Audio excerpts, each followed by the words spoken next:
할렐루야. 하나님의 크신 사랑과 은혜 그리고 위로와 평안과 능력이 여러분과 여러분 가정 그리고 속해 있는 기업 위에 차고 넘치시기를 예수님의 이름으로 축원합니다.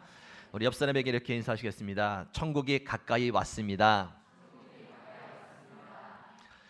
시간이 지나면서 천국은 우리에게 점점 가까이 오고 있습니다. 천국이 가까이 왔다는 말의 의미는 두 가지일 것입니다. 하나는 하나님께서 정하신 마지막 때가 가까이 왔다는 의미이고, 또 하나는 우리는 누구나 천국을 향해 가까이 가고 있다는 의미일 것입니다.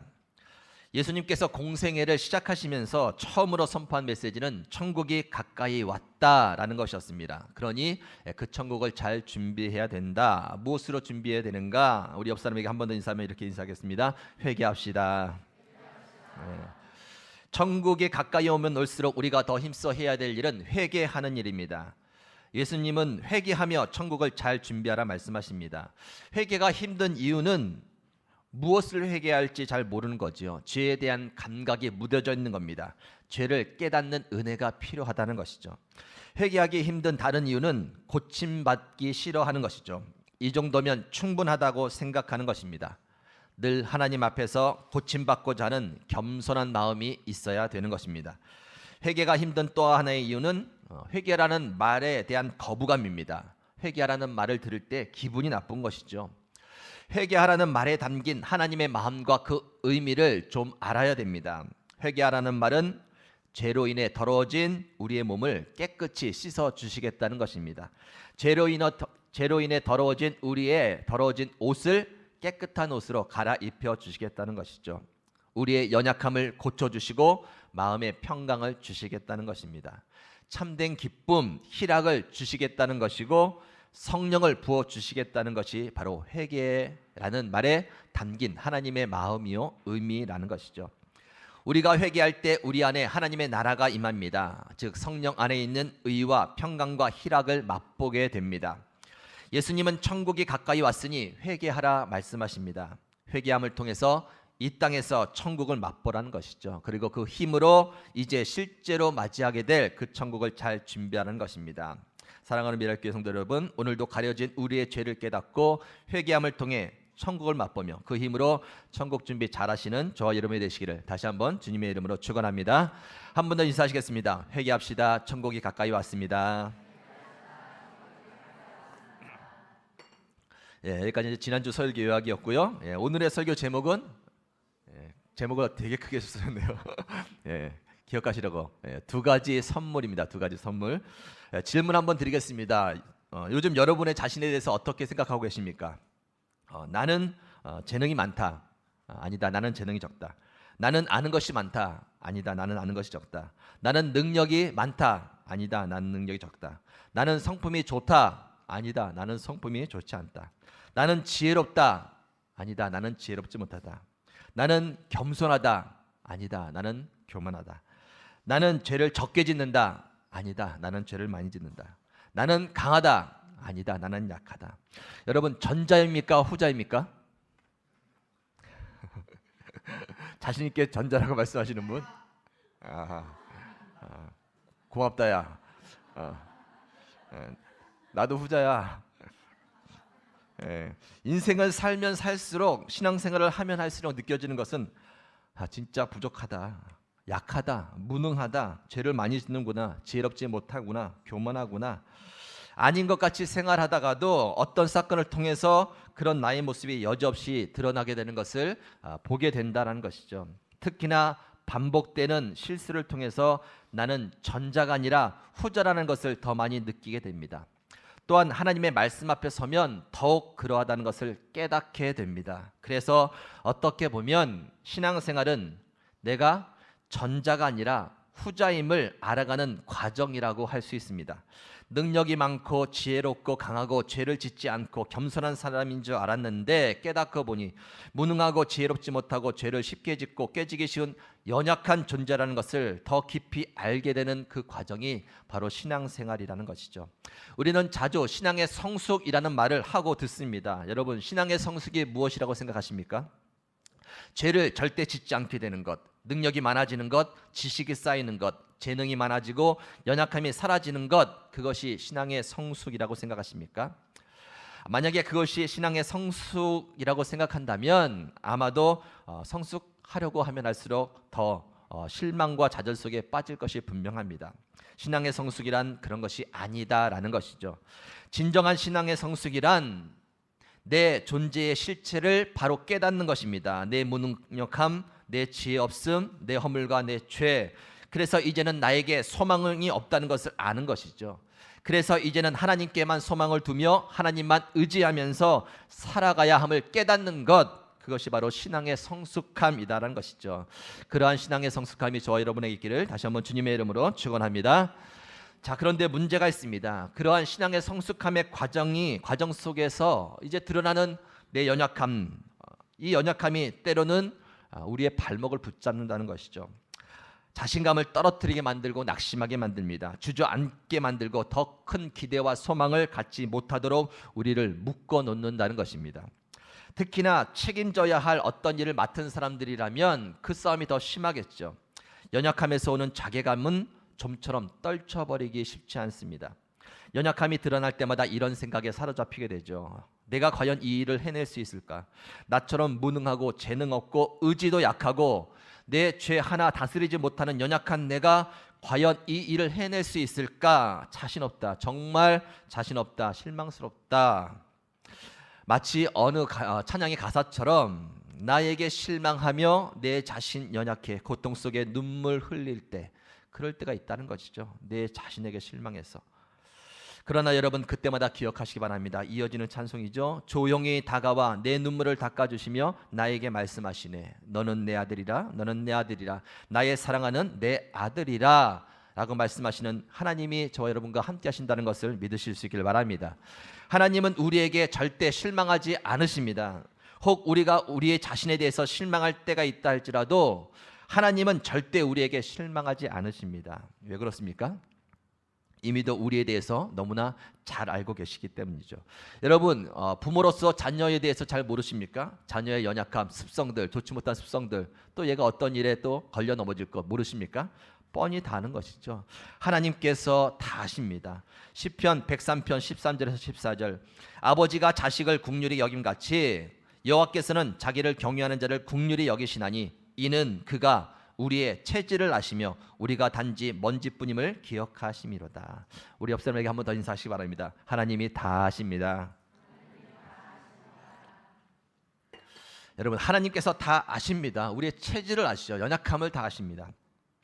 하나님께서 우리를 선택하시고 일꾼 삼으시고 또 어떤 일을 맡기실 때 우리의 본 모습을 모르시고 하는 것이 아니죠. 하나님이 과연 여러분을 택하시고 나서 시간이 지난 후에 내가 잘못했겠구나 후회하셨을까요?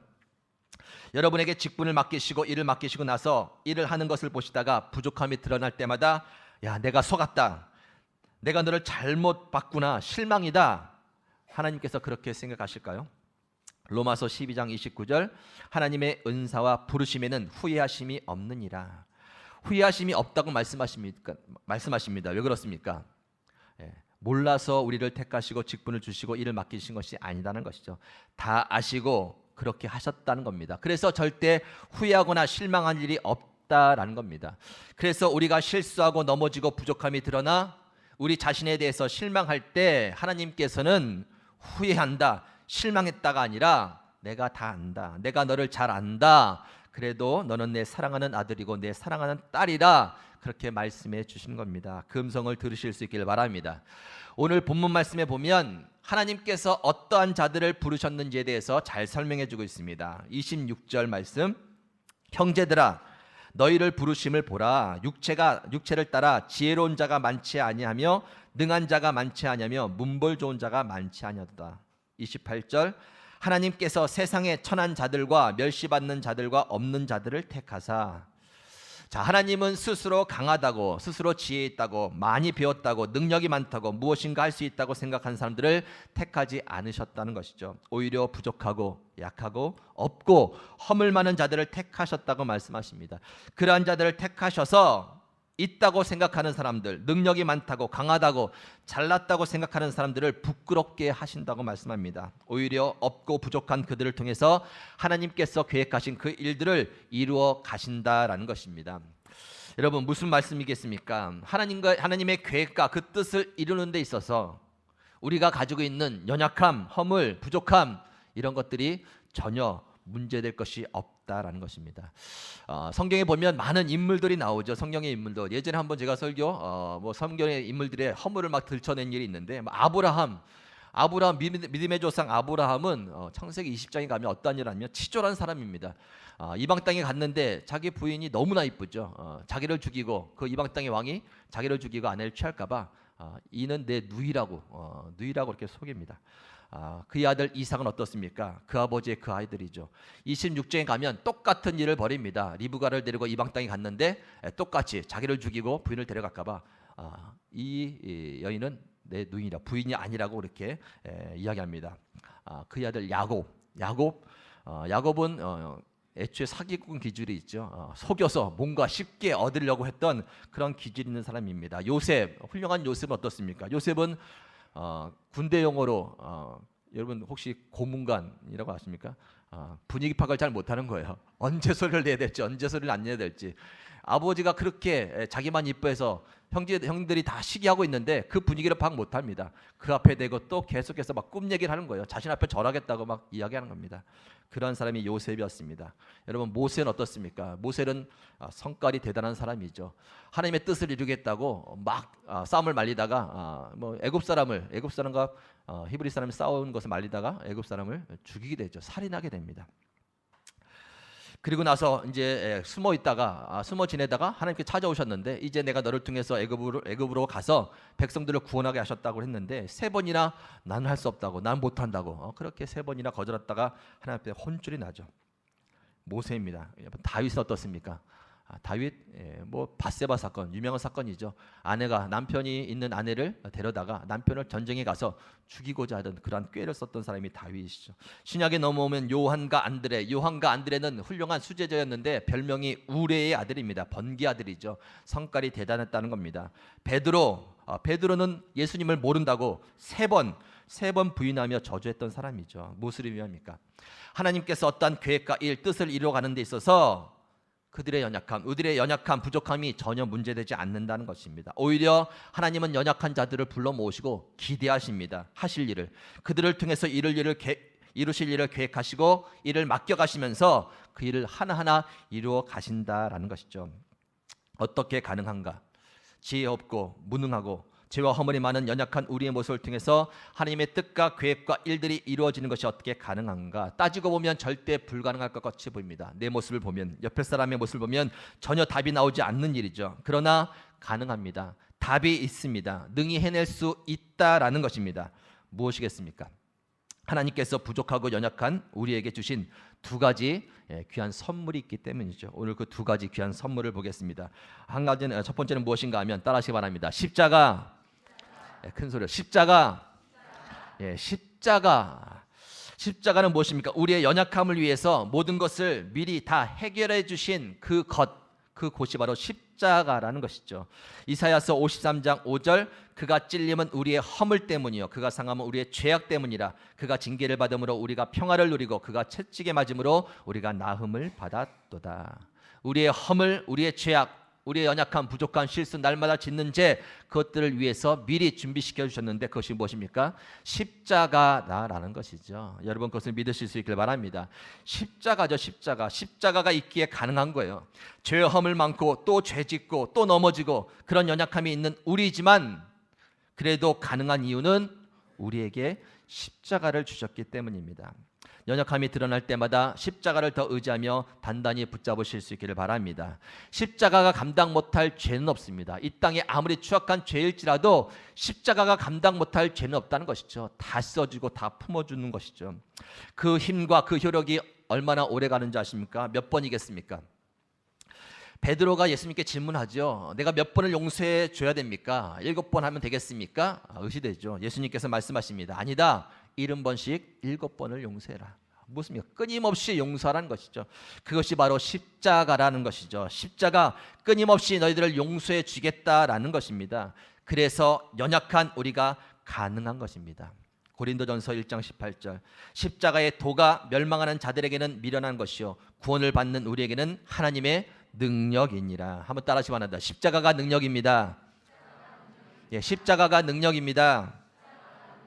예, 학생들만 십자가가 능력입니다.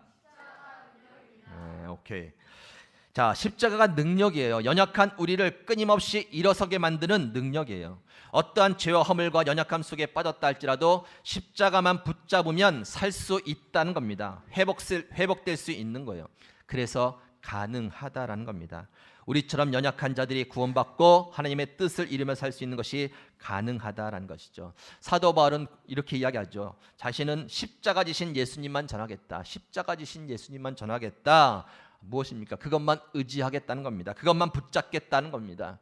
선한 마음으로 뭔가 잘하려고 하지만 또 안에 악한 마음 때문에 계속해서 갈등을 하고 있는 그 비워낼래도 비워내지 않는 그런 악한 마음 때문에 자신은 사망의 몸이라고 나는 곤고한 사람이라고 그렇게 고백하죠. 그러나 그것 때문에 나는 더 십자가를 든든히 붙잡고 가겠다고 이야기하는 겁니다. 여러분 죄와 허물이 드러날 때마다 더 힘써 십자가를 붙잡고 가실 수 있길 바랍니다. 하나님께서 우리에게 주신 선물이에요. 그것 때문에 가능하다는 거예요. 자, 두 번째는 무엇인가? 두 번째 주신 선물입니다. 따라하시기 바랍니다. 성령. 예, 성령에 대한 약속을 해주시죠. 사도행전 1장 4절에서 5절 사도와 함께 모이사 그들에게 분부하여 이르시되 예루살렘을 떠나지 말고 내게서 들은 바 아버지께서 약속하신 것을 기다리라. 요한은 물로 세례를 베풀었으나 너희는 몇 날이 못되어 성령으로 세례를 받으리라 하였느니라. 예수님께서 제자들을 훈련시키시고 이제 그들을 떠나가시면서 마지막으로 약속하신 선물이 무엇인가 하면 성령이죠. 성령. 여러분 성령이 무엇입니까? 이사야서 11장 2절에 보면 구약시대 때 성령을 이렇게 묘사합니다. 그의 위에 여호와의 영, 성령이죠. 곧 지혜와 총명의 영이요 묘략과 재능의 영이요 지식과 여호와를 경외하는 영이 강림하시리니. 성령, 지혜와 총명의 영이다라는 겁니다. 요한복음 14장 26절 보혜사 곧 아버지께서 내 이름으로 보내실 성령 그가 너희에게 모든 것을 가르치고 내가 너희에게 말한 모든 것을 생각나게 하리라. 지켜주시면서 지혜를 주시고 생각나게 하시는 그 주님이죠. 예수님의 제자들 답답했습니다. 예수님이 가르칠 때마다 잘 이해하지 못했습니다. 자꾸 잊어버렸습니다. 엉뚱하게 행동을 했는데 그래도 예수님이 그냥 기다리신 것이죠. 성령만 부어주면 된다. 성령만. 그리고 약속하신 그 성령을 부어주고 났더니 이제 변화가 되죠. 베드로, 요한 사람들 앞에서 말씀을 복음을 전하는데 놀라운 일이 일어납니다. 말씀 성경 구약부터 신약까지 막 꿰서 쭉쭉쭉쭉 얘기하는데 사람들이 놀랍니다. 저 사람 보통 사람이 아닌가. 어부 출신이죠. 그가 어떻게 생각했고 어떠한 모습으로 했는지 다 알고 있는 사람들입니다. 갑자기 그의 입술에서 나오는 그 지혜로운 말씀들이 말씀을 꿰면서 그렇게 선포되는 말씀 속에 놀라워했다라는 것이죠. 무엇 때문입니까? 성령이 그에게 임했다라는 것이죠. 성령이 그러한 분인 줄 믿으시기 바랍니다. 사도행전 1장 8절 오직 성령이 너희에게 임하시면 너희가 권능을 받고 예루살렘과 온 유대와 사마리아와 땅끝까지 이르러 내 증인이 되리라. 성령이 임하고 났더니 권능이 생겼습니다. 담대한 마음이 생겼죠. 예수님을 부인하고 비겁하게 두려워했던 그들이 성령을 통해서 담대한 마음을 얻죠. 그리고 사람들 앞에서 말씀을 선포하고 너 한 번만 더 선포하면 가만두지 않겠다 위협을 했지만 사람의 말을 듣는 것보다 하나님의 말을 듣는 것이 더 좋지 않겠느냐라고 말하면서 끝까지 담대하게 말씀을 선포하는 일이 있었죠. 무엇 때문입니까? 성령 때문이었다라는 것입니다. 우리 학생 여러분 반드시 한계가 느껴져요. 이제 한계. 살아가면서 어떤 한계가 느껴지냐면 너희들의 이제 부족한 죄와 실수 지금도 수없이 느껴지고 있니? 나 일 안 해야 되는데 또 하고 앞으로 살면서 수없이 끊임없이 너희들의 허물이 드러나게 될 거예요. 하나님 앞에 서면 설수록 안 하고자 했던 것들을 또 하게 되면서 정말 좌절하고 포기하고 싶고 내 자신이 싫어지고 그때가 올 거예요. 그때 기억하시기 바랍니다. 붙잡으시기 바랍니다. 뭘 붙잡아야 돼요? 십자가. 오라는 거예요. 오라는 거. 십자가를 붙잡고 일어서라는 거야. 너희들을 10번, 1000번, 10,000번이라도 용서해 줄 테니까 딴 데 가지 말고 십자가 붙잡고 내게 오라는 거야. 또 한계에 부닥치게 될 겁니다, 여러분들이. 지혜가 부족해서, 능력이 부족해서 자신이 없어져요. 나는 왜 이렇게 머리가 나쁠까? 내 옆 친구들은 그냥 머리가 좋아서 나보다 앞서가는 것 같고, 능력이 많아서, 재능이 많아서 뭔가 잘 풀린 것 같은데 나는 왜 이렇게 안 되지? 한계에 부닥치게 돼요. 한계에. 그때 누구를 의지합니까? 성령. 여러분께서 성령님 지금 말씀해 주실 때 성령은 지혜와 총명의 영이에요. 지혜와 총명의 영. 여러분들에게 생각나게 해주시는 영이에요. 여러분들에게 성령이 임하시면 꿰뚫어지는 거예요. 꿰뚫어지는 거. 지혜가 생기는 겁니다. 여러분의 한계가 느낄 때에 성령님을 사모하며 구하실 수 있길 바랍니다. 반드시 한계가 느껴지게 돼요. 한계 느껴져. 왜요? 하나님께서 한계 느껴진 사람들 다 모아놓고 부르셨으니까. 당연한 거죠. 그래서 마련해 준 것이 바로 두 가지 선물, 십자가와 성령이다라는 겁니다. 갈라디아서 5장 22절 23절 오직 성령의 열매는 사랑과 희락과 화평과 오래 참음과 자비와 양성과 충성과 온유와 절제니 이 같은 것을 금지할 법이 없느니라. 성령의 열매는 여러분 힘써서 사랑하려고, 힘써서 화평하려고, 오래 참으려고, 자비하려고, 양선, 충성, 온유하려고, 절제하려고 애쓰고 계십니까? 안 되죠. 하면 할수록 안 돼요. 왜요? 이것은 성령의 열매라고 가르쳐요. 열매.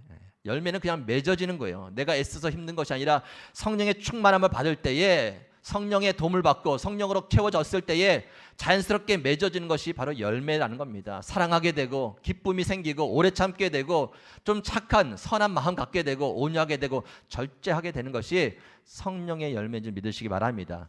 그것을 주시겠다는 거예요. 그래서 가능한 겁니다. 우리가 스스로 어떻게 사랑을 하겠습니까? 우리가 스스로 어떻게 오래 참고 인내하며 절제하는 일을 행할 수 있겠습니까? 하지만 가능하다는 것이죠. 준비하신 선물 성령이 있기 때문이다라고 말씀합니다. 여러분 사도 바울은 자신이 잘난 줄 알았죠. 많이 배웠고 학벌도 좋고 다 좋은 줄 알았습니다. 그런데 하나님 앞에서 자신의 연약한 모습이 드러날 때마다 이제 괴로워합니다. 이제 힘들어하는 것이죠. 그래서 붙잡은 것이 바로 십자가죠. 십자가. 그래서 의지하는 것이 바로 성령입니다. 오늘 말씀에도 보면 고린도 교회 갔다가 이제 실패하게 됩니다. 자신의 지혜의 말로 막 전했다가 복음이 전해지지 않는 거예요. 사람이 감동이 없는 거예요. 그러다가 자신감이 떨어지고 이제 맥이 빠져 있는데 다시 깨닫는 것이죠. 내가 지혜의 말로 했구나. 성령의 말이 아니라 지혜의 말로 했구나. 나를 의지했구나. 성령을 의지하지 않았구나. 깨닫고 나서 다시 성령을 의지하면서 복음을 전파하게 됩니다. 사도 바울이 붙잡았던 것은 바로 십자가와 성령이에요. 십자가와 성령. 여러분 그 둘을 붙잡으실 수 있기를 바랍니다. 하나님께서는 말씀하십니다. 나 머리 좋고 똑똑하고 문벌 좋고 스펙 많은 사람 부르지 않았다. 오히려 없고 부족한 사람도 불렀다라는 것이죠. 무엇입니까? 하나님의 자신감이에요. 자신감. 여러분 사장이라면 직원들을 뽑을 때 어떤 사람들을 뽑고 싶습니까? 똑똑한 사람, 학벌 좋고 뭐 스펙 좋고 이런 사람들 다 뽑고 싶지 않겠습니까? 그런데 그런 사람 뽑지 않았다는 거예요. 그런 사람들 뽑으면 잘 될 것 같은데 뽑지 않았다는 겁니다. 그냥 부족하고 어리숙하고 그냥 연약한 사람들 뽑았다는 거예요. 자신감이 있다는 거예요. 그래도 문제될 것이 없다라는 것입니다. 왜 그렇습니까? 십자가와 성령을 준비했기 때문이죠. 그것이 있기 때문에 아무 염려가 없다라는 겁니다. 제가 두 가지 이 선물이라는 용어를 썼는데 왜 선물이라는 용어를 썼냐면 단어를 썼냐면 그 가치 때문이죠. 여러분 선물은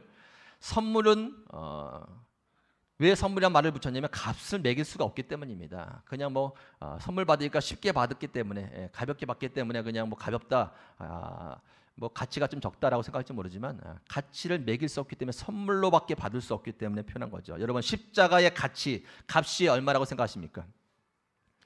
예수님의 피값이죠. 피값. 생명입니다. 생명.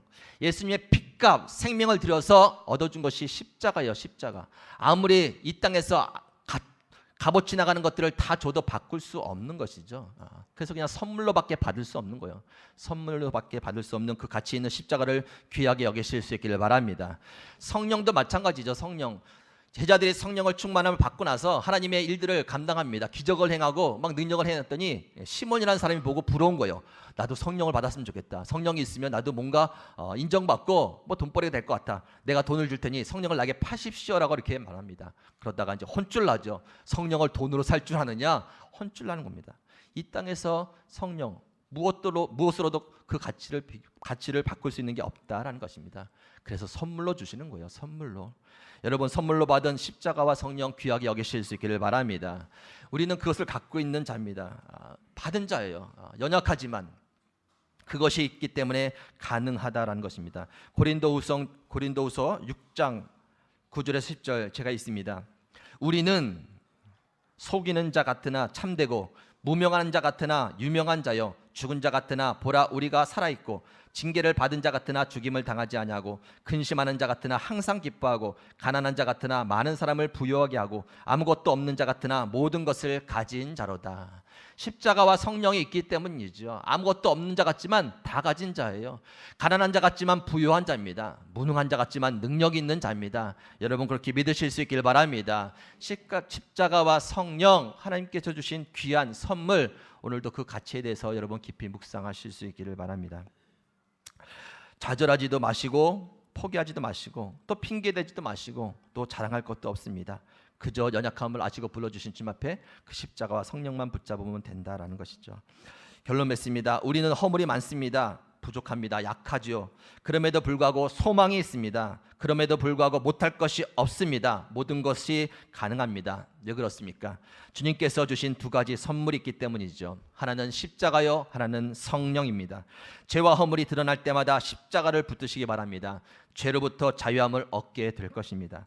무능함과 한계가 드러날 때마다 성령을 의지하실 수 있길 바랍니다.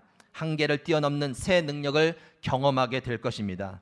약속의 말씀을 쫓아 천성을 향해 가는 우리들, 하나님께서 주신 최고의 선물 두 가지, 이 십자가와 성령이 있기에 우리는 반드시 승리하게 될 줄 믿습니다. 오늘도 십자가 성령 붙잡고 날마다 기쁨으로 영광 돌리며 승리하는 저와 여러분 되시기를 예수님의 이름으로 축원합니다.